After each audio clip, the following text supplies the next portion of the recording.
In January, Iceland grabbed headlines and airtime when it pledged to remove all plastics from its own label packaging by 2023.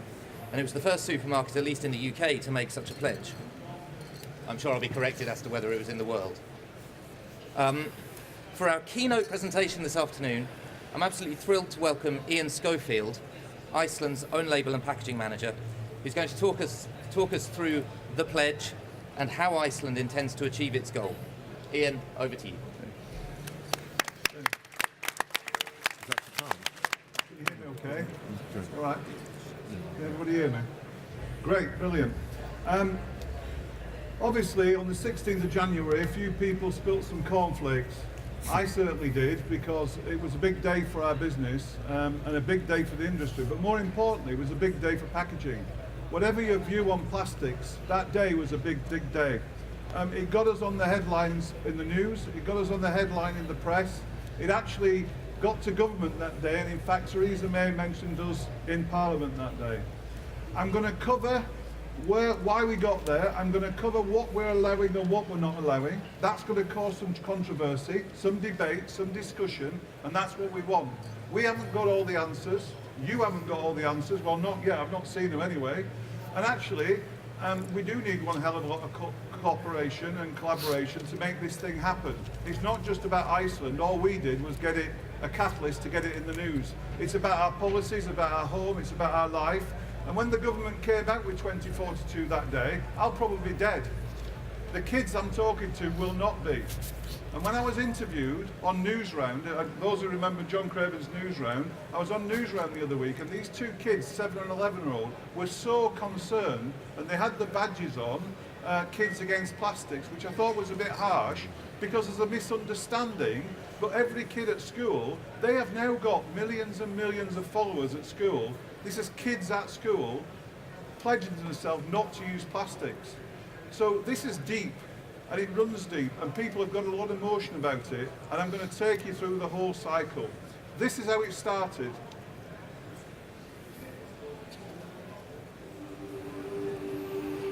It is estimated more than 12 million tons of plastic enters the world's oceans every year, putting the lives of all forms of marine life at risk. Toxins released when plastics break down in the ocean are then re-entering the food chain via seafood. Plastic also creates a significant recycling issue, as only around 1/3 of plastics are recycled in the UK, and the remainder either ends up in landfill or is discarded illegally. This situation is now unsustainable, and it's the responsibility of everyone, including retailers, to make a difference. Iceland is aiming to become the world's first mainstream retailer to fully eliminate plastic packaging from our own label products, which covers more than 1,000 product lines, by 2023. It's an issue that we care deeply about, and the results of our consumer research is clear. UK consumers believe supermarkets need to make changes in the way they package food and the materials used.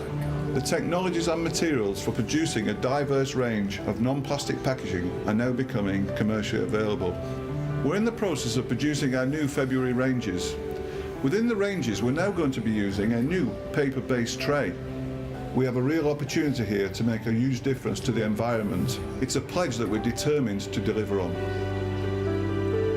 The onus is on retailers, as a leading contributor to plastic packaging pollution, to take a stand and deliver real and long-lasting change. There really is no excuse anymore for excessive packaging that creates needless waste and damages our environment. And we're working closely with our supportive own brand suppliers to ensure that this pledge becomes a reality.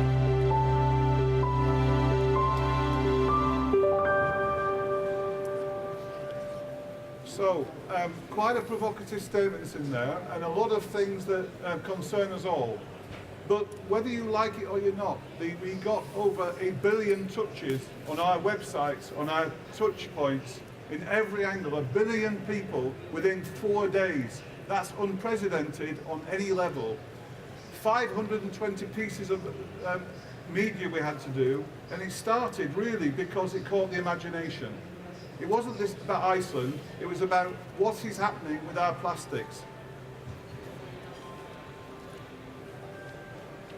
And just to give you an idea of some of the things, just so everyone can see it, it went absolutely Finnish television, Belgian television, Dutch television. It went absolutely everywhere, just not in the UK. And it went across and was also mentioned in the government discussions that day. It's been an incredible, incredible change. And it's caught up with a lot of emotion. Obviously the plastics industry, I invited in as well as part of our discussions. It's been a very, very good and a very, very steady relationship that we've had. I was trained on plastics like everybody else, and I'm going to go back to that in a little bit longer. It just went on and on and on. Even Michael Gove sent us a letter. David Attenborough talked to us. We had Leonardo DiCaprio in. Everybody got on the bandwagon because they care, and they care deeply. And that's why we can't not do anything. We have to do something. And that means we're just a catalyst, that's all we are. And when you start looking at some of the Gaias around the world, and I've been to some of these, it's disgusting. You know, Richard, who was on there a minute ago, he's a surfer. And when he was first surfing in the sea off Cornwall, he was absolutely disgusted by the amount of plastics around him 2 years on a row. Then we went out to see one of these guys in the Indian Ocean, and it was shocking. There was plastic everywhere. And everyone thinks it's just Asia. I'm going to cover that in a minute. So the next thing we did, we called our suppliers in. This is Chester University. Chester University's got good links to packaging and food production, and we're here today to present our suppliers with all our knowledge and efforts to remove plastics. We can't do this alone. We need their help, we need their ideas, their collaboration to make this vision a reality. The reality is that every minute a truckload of plastic is entering the ocean. We must attempt to turn down the tap of plastic production. Key for us is to make sure that we get the message clearly across what's allowed and what's not allowed, and that plastics are out. The collaboration starts now, and we can work with them to really blaze a trail and lead the way in the world to make plastic removal a reality. By moving to cartonboard trays with the Hungry Heroes range, Iceland is saving 60 tonnes per year in plastic and reducing the plastic content by 90% on each of the packs. I think by collaborating together we can make a huge difference. Although we're a provider of plastic, we laminate and print and we do various different products, so we see it as an opportunity. We'll be working as closely as we can with Iceland on this new challenge, both in investment and offering solutions to other products in the category that could be moved across and save the weight of plastic being used. There's an overwhelming desire for this from the customer. It's unequivocal. And we can't do this alone. We need help and collaboration across the industry, not just from packaging suppliers, but also from retailers as well, because that'll lead to more investment, which will reduce costs, and it'll speed up the removal of plastics. For the planet, we've got to do these things. You know, we've all said enough is enough for plastics. You know, people are not going far enough. We've had a great response since we launched this, and I'm pleased to say that I'm confident about some of those solutions.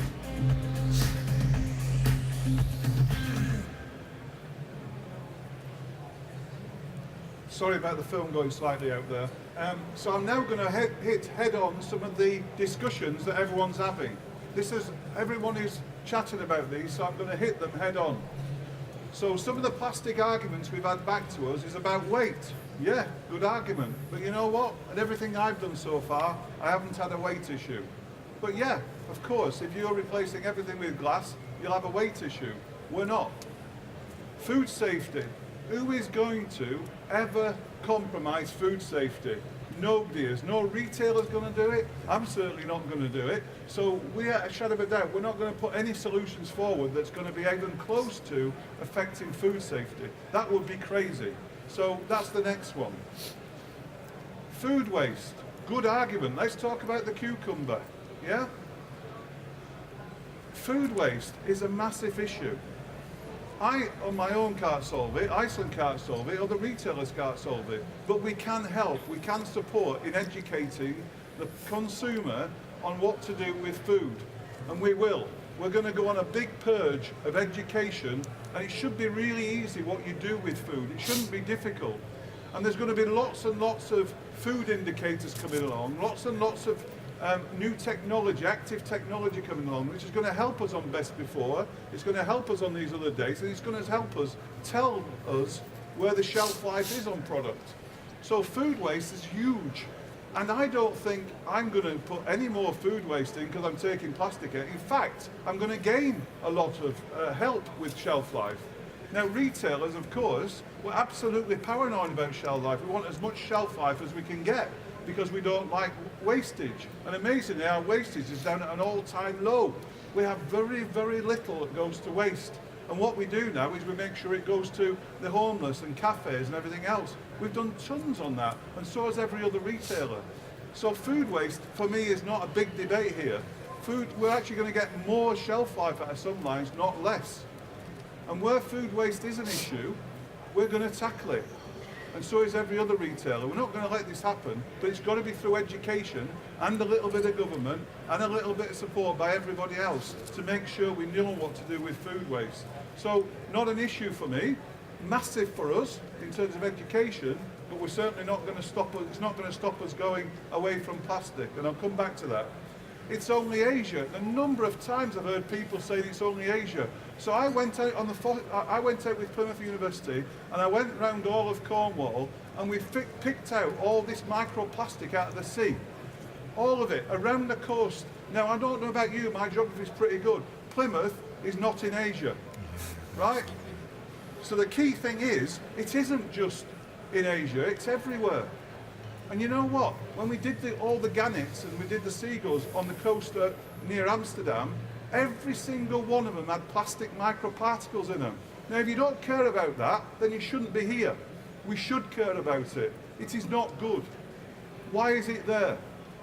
So the argument is, it's only Asia. No, it isn't. It's here, and it's not going away, and it's getting worse. The next one, CO2. Yeah, of course. They're all in this calculation. Of course we need to know what we're doing with materials, where we're shipping them from. We all buy from all over the world. Every retailer, every brand buys from all over the world. CO2 is a factor. It's just one of the factors in the mix. The next one, it's only fish. It ain't only fish. Other things are being affected in the food chain by what we are doing. So as a packaging industry, we owe it to ourselves to do something. Hence you can see why we've got to turn this tap down, yeah? You can see where we got to when we were going through the discussion. So, a few other things, and we need to tackle them and bang on because we need to know where we are. The circular economy, I read it. I read the whole thing, and it's a big document, and it's absolutely the right thing to do. We need to do it. But it doesn't go far enough, not in our eyes. But we absolutely got to do it. This has got to happen, right? So all those experts, 180 I think there was, Kev, including you, I think there was 180 people in total, I think, from every industry got together to bring this document together. It's a cracking document. We've got to support it, but it still is about plastics. It's not just about plastics, but the main concern was plastics, single use. Recycling. Blimey, we could all talk to the cows come home. Martin's just had a big chat on recycling. I can't sort out recycling myself. We need a lot of help from a lot of other people. But you know what, having been around most of the recyclers now, and there is money in recycling, that is a massive support to what we're all now trying to do. Recycling is going to be more sophisticated, it's getting more sophisticated. There may be a crossover of what I'm doing on removing plastics to plastics being totally recyclable. At the moment, the vast majority of items are recyclable, they're just not being recycled. So that is a problem because it's still going where we don't need it to go. So all I'm doing is turning the tap down in 2.5% of the market in Iceland. I'm just doing my bit. Everybody else has got to decide what they're doing, but we need collaboration to make sure whatever this hopper we're creating of plastics is going somewhere where it's controlled. And it needs to be controlled, whether that's a circular economy or recycling or compostable, which is another subject I'll come to in a bit longer. The China ban, also the government and EU rules. I can't do much about them. You know what? I don't really care, because whatever they come up with, I've probably done it before they get to me. Because normally retail, we move before they do, as a general rule. Now, plastic 5p carry, we knew that was coming 10 years before it came. So there's a lot of things the government will do, and the EU maybe do, that actually will have been way past that by the time they come to us, because we'll have already done it. We'll see it coming. The China ban, well, I don't know about you, but I had a massive misconception that my rubbish at the back of my house that I was collecting, my cardboard, and I was doing my plastics, I was putting them in all in the right thing. I actually thought all those were going to be recycled. And it turned out mine was going to China. Again, what are we doing? What on earth are we doing? It's wrong. We cannot continue to do this. We have to turn the tap down. Then there's other materials coming along. Now I'm making it really, really hard for myself as a packaging technologist to actually put some of these materials in, because no one can prove things to me that they don't break down into microplastics. Loads of work going on them, but nobody can prove to me they're going to break down into nothing, or they're going to be reused into something. So that is a big issue for me, because it'd be great if I just had that holy grail, and actually for a lot of us it would be great if we just had those products. We could quickly move overnight. Oh great, solution's solved, I've got a new material, I can go into it. But actually, I can't yet. And also there's no marine environment test yet that's actually one that's proven. And they're trying to now change that. So we do need a type of Swiss ordnance coordination to give us what the marine test on breakdown is. And we need that fast. And working with the Scandinavians has been really good for me, because they're really keen on this sort of things, massively keen. And it's been interesting what they're doing in some of theirs to make sure we have the same standards as they do, which is basically zero tolerance. And we've got to do the same. Bioplastics, can't go into them either, because, again, I've got nothing that's proving that it's not breaking down into nothing. So I've got a problem with bioplastics. Oxy-biodegradables come around now, where you put an additive in, and hopefully that breaks it down to nothing as well. It doesn't. And the number of times that we're all stood there as packaging technologists, when we're trying to do our policies in our companies and say this is what we should be doing, I keep saying no, no, no. So I am making my job so hard that it's difficult to what material do I put it into. And in 5 years I've got to have all my plastic gone. So it'd be great if I could just use half of these to do it, but I can't yet, because I've got to wait for the testing procedures to come through and new materials.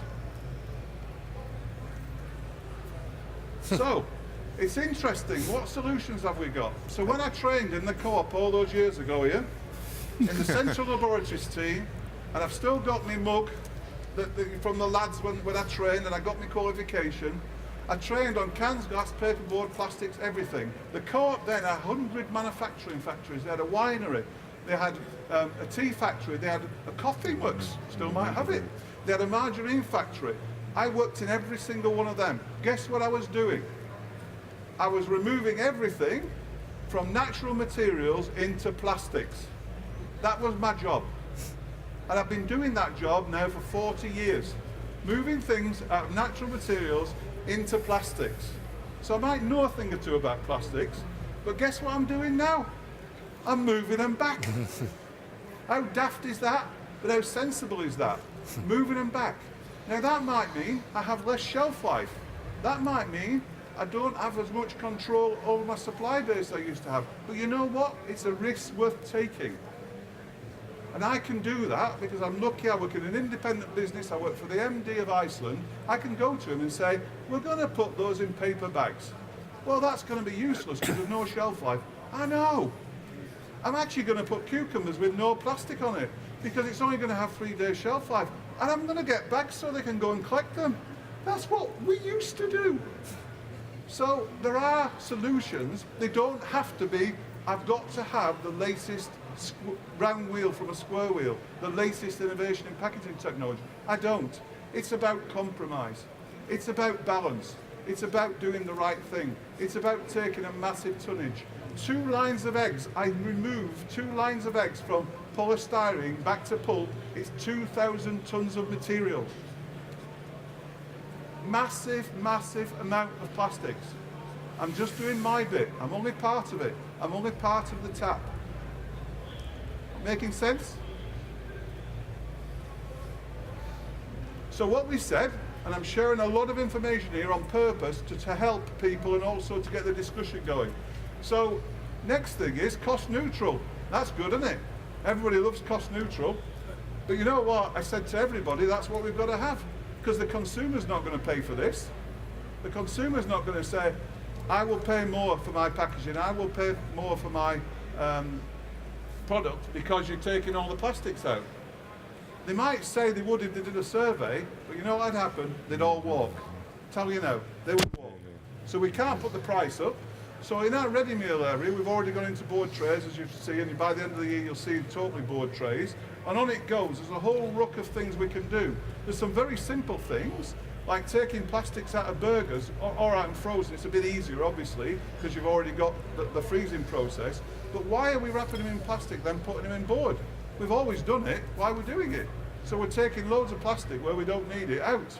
So there's some natural things you can do to take that tap down again. And this is big tonnage, really big tonnage. Eggs back to pulp I mentioned, produce back to pulp trays. I did some grape, I've been doing quite a lot of work with grapes of all things, and quite a few other things. And I'm actually getting more shelf life, 3 more days shelf life by going back to pulp with natural materials. So again, it's an interesting argument, isn't it? You know, we're going to have swings and roundabouts, of course we have, but when you are clear on what you're going for, i.e. plastic free, you know what you're going for. It's easier to concentrate on when you've got a compromise.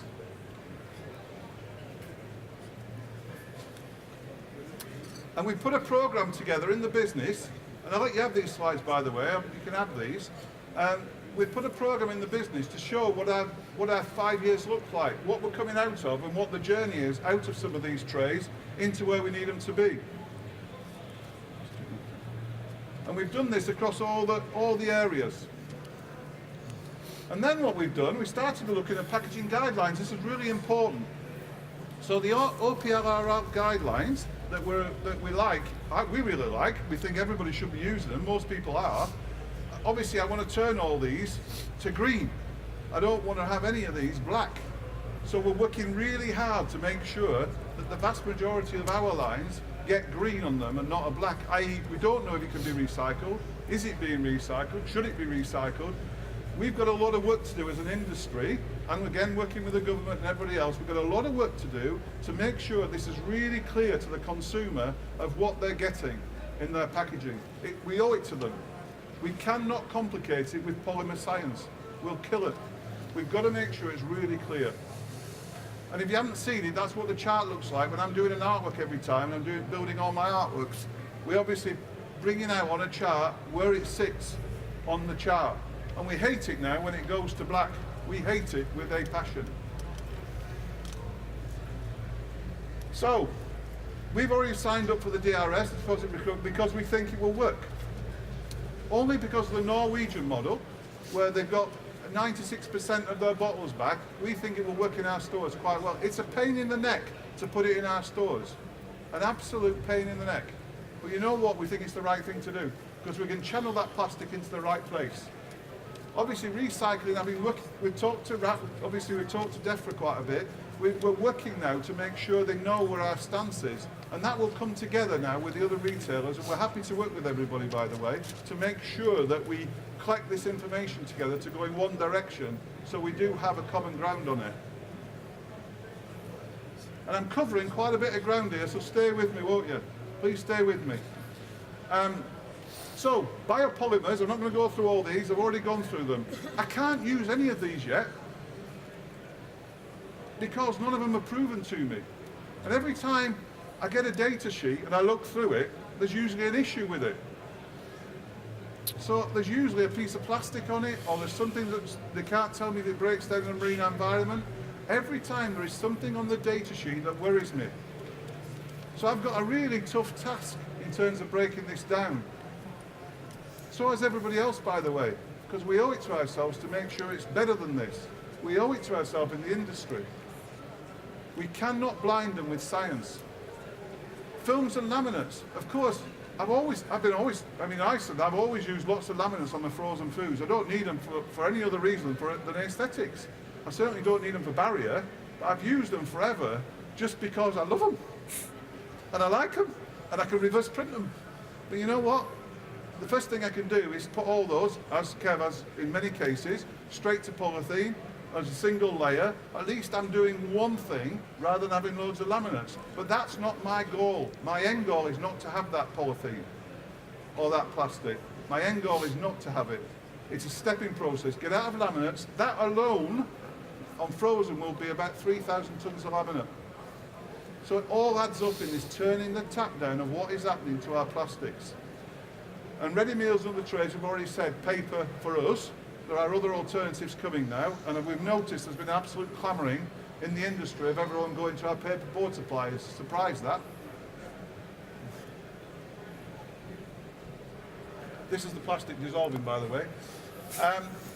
Iceland so we've put these guidelines to everybody now without going through them. I'm happy to share them because this is not Iceland actually, is it?